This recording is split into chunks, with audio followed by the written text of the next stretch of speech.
I was halfway across the world dodging bullets when I found out I was being sued for illegally selling my own house. It was a blistering afternoon at Camp Dwyer in Afghanistan. I had just come off a 12-hour patrol, dusty, dead tired, and desperate for some sleep. Instead, I was handed an urgent legal notice by my commanding officer. At first, I thought it had to be some kind of mistake. Maybe paperwork from back home got mixed up.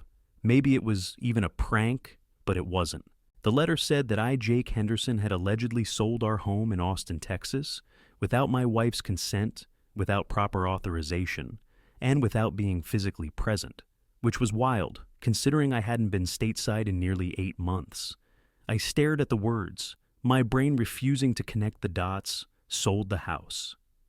How? When I hadn't signed anything, I hadn't authorized anyone to act on my behalf. In fact, the last major conversation I'd had with my wife Emily was about how she was managing things just fine, and how we'd figure out the rest. When I got home, Emily. My heart dropped into my stomach. If something had gone wrong, surely she would have told me, right? We had promised each other full honesty while I was deployed. We even made it a rule, no surprises, no secrets ever. But deep down, a small cold voice whispered something I wasn't ready to hear. Yet what if she wasn't the person you thought she was? I folded the letter carefully, shoving it into my duffel bag. I couldn't afford to fall apart in the middle of a war zone. Not now, not yet. At that moment, I told myself it had to be a misunderstanding.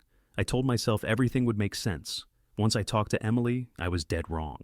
Before I deployed, I honestly believed my life was rock solid. I mean, sure, military life isn't easy on a marriage, months apart. Missed birthdays, 100 little sacrifices. But Emily and I had always been that couple who made it work, or so I thought. We met back in college at UT Austin. She was this whip-smart English major with a laugh that could light up a room, and I was just a scrappy ROTC guy dreaming of a future in the Army.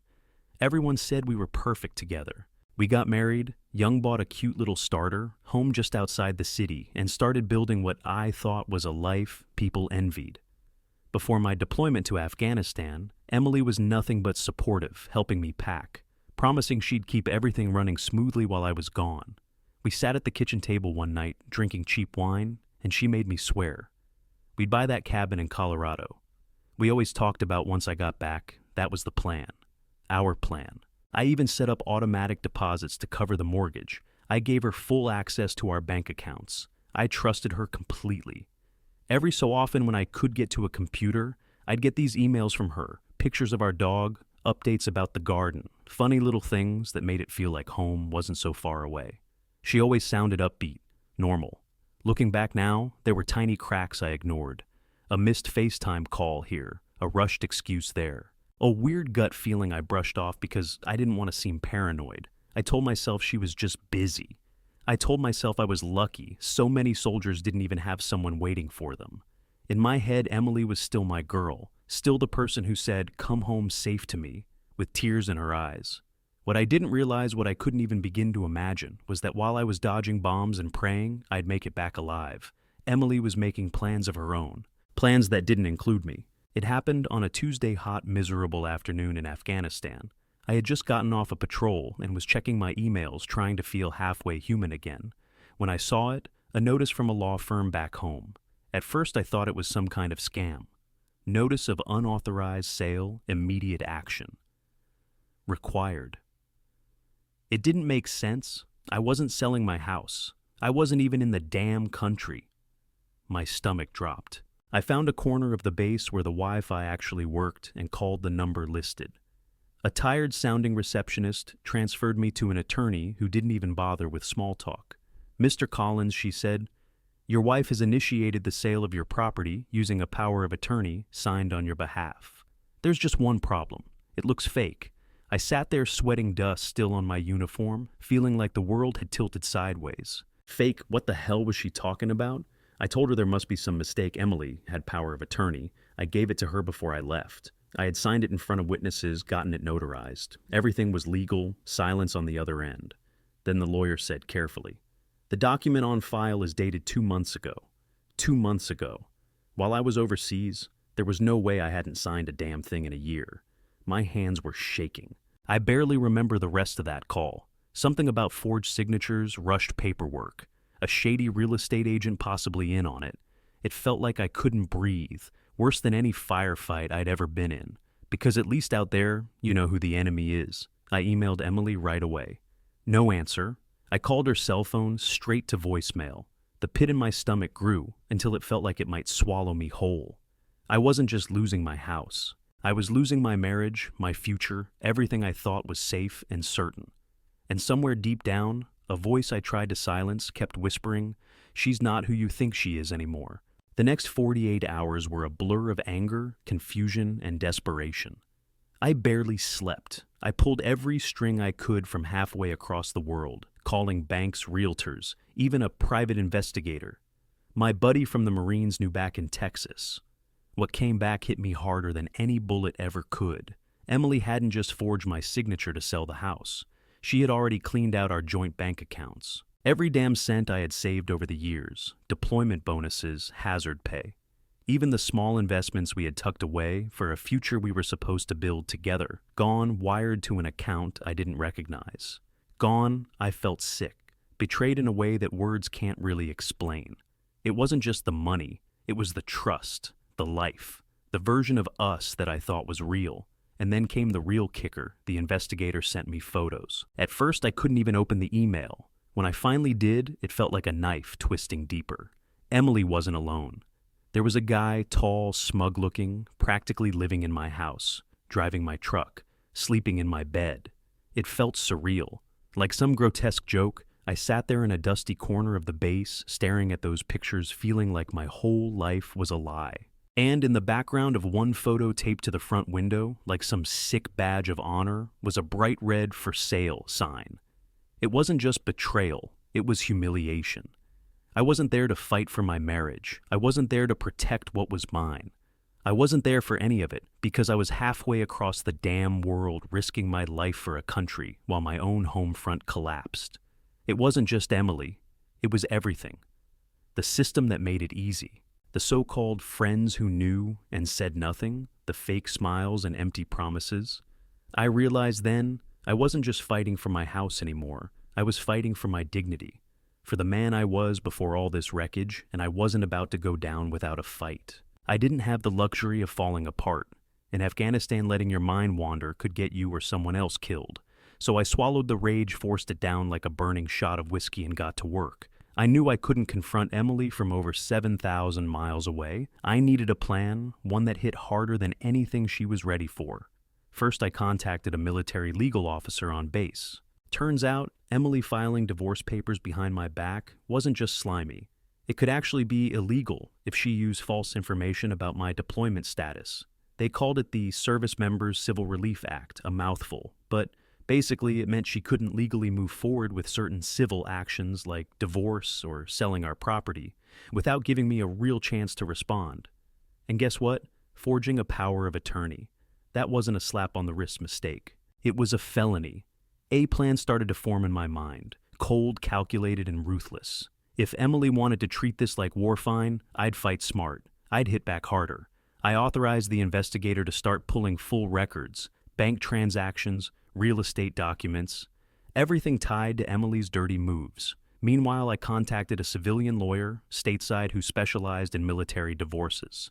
A real shark, the kind of guy who could smell blood through a computer screen. We filed an immediate injunction to stop any sale of the house. I also demanded an emergency court hearing to freeze any assets that were left before she could bleed them out completely. Even from across the world, I wasn't powerless. And damn it, I wasn't going to be her victim. But late one night after another mission, sitting alone under the whir of a busted fan, I realized something even darker.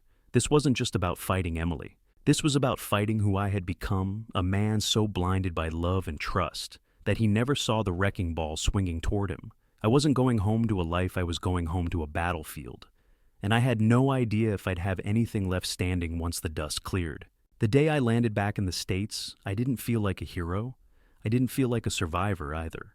I felt like a damn ghost. I hadn't stepped foot in our house for months. What was once a home filled with love and laughter now felt like a foreign land, cold, empty, haunted. I'd spent the last few months fighting a war in Afghanistan, but coming back to the wreckage of my personal life felt like being dropped into a war zone of my own making. Walking through the front door, I saw the damage. The furniture was stripped bare boxes stacked high, and the scent of fresh paint hung in the air like a bad omen. Emily had already cleared out the house, almost as if she was preparing for a clean slate. But she didn't know that I had already prepared for the fight of my life. I wasn't going to play by her rules anymore.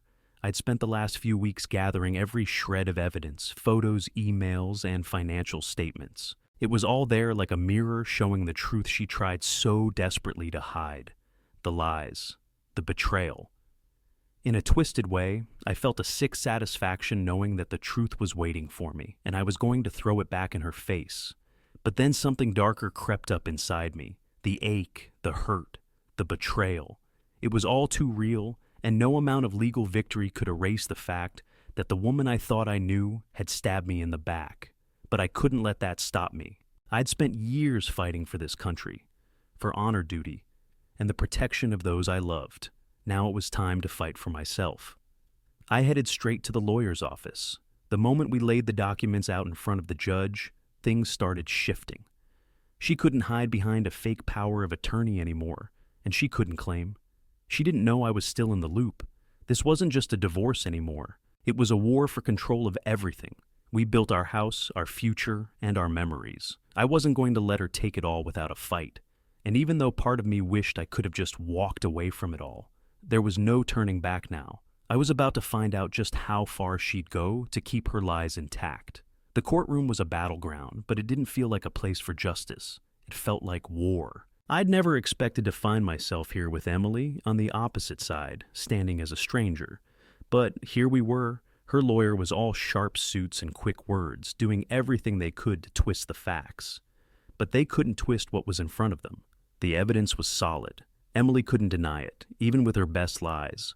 She'd forged a power of attorney to try and sell our house without my consent. She'd walked away with everything. And now she was trying to walk away scot-free. The first few rounds of the trial were like a blur. I could hear the words, but it felt like they were being said to someone else, like I was watching my own life through a fogged-up window. But then something inside me snapped. I couldn't let her win. Not this time. I leaned forward in my seat, meeting Emily's gaze across the room. The woman who had once been my world was now my enemy. Her eyes avoided mine, looking anywhere but at me, and for the first time, I saw the fear in her. I had a stack of proof, emails, messages, records from the bank, all pointing to the same thing. She'd been trying to sell our house behind my back while I was overseas, serving our country. It was the final blow. The jury had been listening to the whole saga unfold, and I could see it in their eyes. They didn't just hear the facts, they felt the weight of what had happened. They saw the betrayal. They saw the anger and the heartbreak in me. I wasn't just fighting for property anymore, I was fighting for my dignity, fighting for my future, fighting to make sure she didn't get away with destroying everything I'd worked so hard to build. Not just the house, but everything that once was ours. The judge looked at Emily's lawyer, then back at me. For the first time, the atmosphere shifted.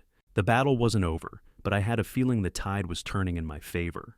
Emily's face paled. She knew it was coming the fall, but I wasn't going to let up. I'd already lost too much. I was going to make sure she lost it all. The courtroom was eerily quiet.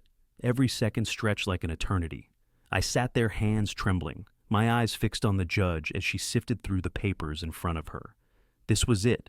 This was the moment I had been waiting for. The final judgment. I had poured everything into this fight, my heart, my soul, my very sense of justice. It felt like the whole world was riding on this one decision. The stakes had never been higher. But what I didn't know, what none of us saw coming, was the twist that would shake me to my core. The judge finally spoke. Her voice was calm, but the weight of her words made my blood run cold. After reviewing the evidence, I find there is sufficient cause for a full investigation into the allegations of fraud. I blinked, trying to process the words. An investigation. Wasn't this the moment for a ruling? But no, the judge wasn't done. She continued. However, after further scrutiny, there is a complication I must bring to light. The room fell into an uncomfortable silence. Everyone leaned in, waiting for the next bombshell. And it came. It turns out that Mr. Logan's case is not as clear-cut as initially presented. She paused, letting that hang in the air for a moment. Then she dropped the bomb. Evidence has surfaced that suggests Mr. Logan might have been aware of the actions taken by Mrs. Logan. While stationed abroad, I froze. What it was like. The ground beneath me crumbled. Was she saying that I was somehow involved in this? The room felt like it was spinning, and my brain couldn't catch up. How could this be happening? I was the one who'd been wronged. Here wasn't I. But the judge was reading a statement that made it sound like I might have been complicit in some way. The shock hit me like a freight train. I turned to my lawyer, but his face mirrored my own confusion and disbelief. What the hell was going on? Emily's lawyer stood up, the smile on his face almost too wide, too satisfied. It hit me. Then this was the twist. They'd been playing me the entire time, and I hadn't even known it. I could feel the weight of the eyes in the courtroom. The jury, the spectators, and even the judge all turned toward me now, as if I were the one on trial. I tried to steady myself, but the room felt suffocating. I didn't know what to say or how to defend myself against this new accusation. It wasn't just my house they were trying to take. Now they were trying to take my integrity. My reputation. Emily's smug, triumphant look across the room made my blood boil. She was still standing there, acting like the victim, while I was left to figure out how the hell everything had gone so wrong. The judge turned to my lawyer, and I could feel the weight of the decision in the air. The room was thick with tension. Everything was on the line, and I couldn't figure out how I'd gotten here. I had no idea how this was going to play out. But in that moment, I knew one thing for sure. I wasn't going to let them win. I wasn't going to let her win. The days that followed the bombshell in court were unbearable. Every time I closed my eyes, I saw the judge's words replaying in my head, sufficient cause for a full investigation. It was as if the world was falling apart in slow motion, and I had no idea how to stop it. But what they didn't know, what no one could have anticipated, was the one thing I'd been keeping secret. The truth. The thing I had never been able to share before, because it was the only card I had left to play. I had kept track of everything, emails, text messages, bank transactions. I hadn't been sitting idly by while all this was happening. I had been quietly gathering evidence of my own. The truth was, I had been suspicious of Emily's behavior for months before I even left for Afghanistan. The signs were there, but I was too afraid to see them. And then it hit me. She had been planning this all along. I couldn't breathe as I stared at the stacks of documents in front of me. It had all started to click into place. Emily had forged that power of attorney. She had sold our house, tried to cash in on a dream I had built for us, and yet I was the one sitting here, accused of being involved in it. I called my lawyer immediately. The adrenaline surged through me as I explained everything. The hidden bank accounts, the emails between Emily and the agent who had been trying to sell the house. She had been in contact with him long before I ever even set foot on that plane to Afghanistan. The investigator I hired came through in the nick of time. He had traced the forged power of attorney back to an office building across town. It was Emily's signature. Yes, but it had been scanned, altered and reprinted on official forms, all orchestrated by a third party she had secretly hired. It was a well-executed plan, but it wasn't foolproof. My lawyer, now holding the evidence, walked into the courtroom with me, like a man on a mission. This wasn't about defense anymore. This was about unveiling the truth.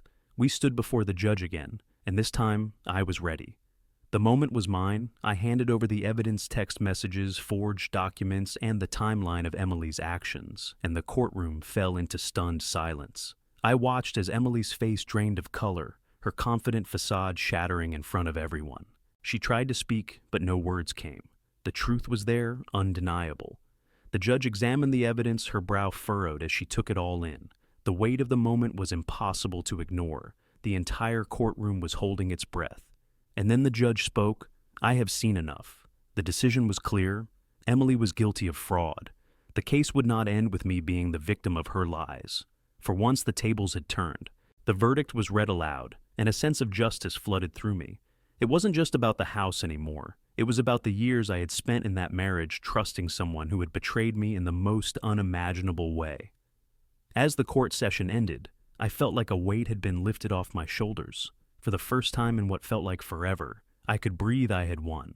But the real victory, I realized, wasn't about the house. It wasn't even about revenge. It was about reclaiming control over my own life. I could finally move on, and that was the greatest win of all.